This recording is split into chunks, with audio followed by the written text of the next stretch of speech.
ధీరజ్ ప్రేమని అసలు ఎందుకు పెళ్లి చేసుకున్నాడు అనేసి అయితే రామరాజు ఆలోచిస్తూ ఉంటాడు. ఎందుకండి అంతలోపల వేదవతి భర్త దగ్గరికి వెళ్ళి, ఎందుకండి మీకు చిన్నోడంటే అంత కోపము అని అంటే, ఆ ఇంటి బిడ్డను ఎందుకు పెళ్లి చేసుకున్నాడు, ఇప్పుడు ఆల్రెడీ మనం ప్రేమించి పెళ్లి చేసుకుని ఎన్ని అవమానాలు ఎదురు చూస్తున్నామో తెలుసు కదా, కానీ వీడు ఎందుకు ఆ అమ్మాయిని పెళ్లి చేసుకోవాల్సి వచ్చింది అనేది అయితే రామరాజు అంటూ ఉంటే, ఇంక అంతలోపల వేదవతి అయితే నిజం చెప్పేస్తుంది.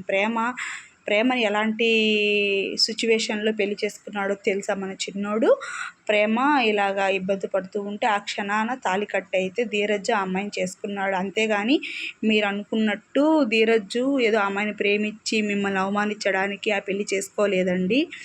ధీరజ్జు నా మేనకోడల్ని కాపాడడం కోసం ప్రేమ మెడలో అయితే తాళి కట్టాడు అని చెప్పంగానే ఇంకా రామరాజు అయితే, నా చిన్న కొడుకు ఇంత మంచివాడా, వాడిని ఇన్ని రోజులుగా నేను ఇంత అవమానించానా అని చెప్పేసి అయితే బాధపడుతూ ఉంటాడనమాట.